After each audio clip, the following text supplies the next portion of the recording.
We're going to talk about a food trend that does not seem to be ending anytime soon. I'm talking about going gluten-free, whether it's for allergies or healthy eating. Going gluten-free is all the rage, but can gluten-free dishes still taste as good? Well, here to give us the ultimate taste test with 3 simple recipes is the author of Fresh from Elizabeth's Kitchen, gluten-free and allergy-free recipes for healthy, delicious meals. Please welcome Elizabeth Kaplan to 7Live. Hello, Elizabeth.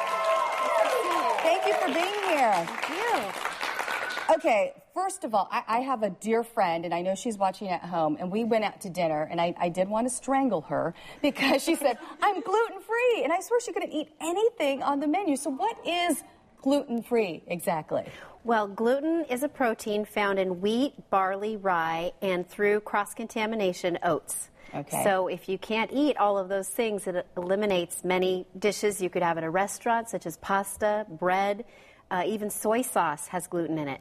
All the yummy stuff, Elizabeth. Right. And of course, I'm only kidding. I really wasn't going to strangle my girlfriend, but it did make it difficult to dine with her. Yeah. Why is it we are hearing so much about this? Is it celebrities have fueled this? No, I don't think so. I think that more and more people are getting diagnosed with gluten intolerance or celiac disease, which is what I have. And celiac disease, 1 in 100 people have it. And it's a severe issue with gluten where the villi in your intestines stop working. So you stop absorbing nutrients and you get very sick. And then nutritionists say that about 8 out of 10 people have trouble processing gluten, maybe have digestive issues, just discomfort, and don't even know it. So a lot of people out there really need to be gluten-free. And I was joking with you before the show. This is something, if you want to try, you have to try it for several weeks. It's not just like a few days of going gluten-free, right? That won't do much for you. Okay. At least a month. Try going gluten-free for at least a month and see how you feel. Yeah. Okay, one of my big concerns is always the taste factor in food. And you were saying earlier that by adding gluten, especially to baked goods, it adds that nice, big, fluffy texture. Right. So gluten is in wheat, and we use wheat to bake, right? Wheat flour, white flour. And so when you're removing the gluten, you have to figure out how to replace that flour with a blend of flours. And it's quite a science. You can't just say, oh, I'm going to use rice flour and see how it works. You actually have to blend a number of flours together. So in my cookbook, there's a recipe to create your own flour blend so you can bake anything. Or if you don't want to blend your own flours, you can use a pre-made baking mix. And I've developed an organic gluten-free baking mix made with healthy flours. And so it's easy to buy as well. And you described this is kind of like the gluten-free Bisquick. It's the all-purpose mixture. Okay. Yeah.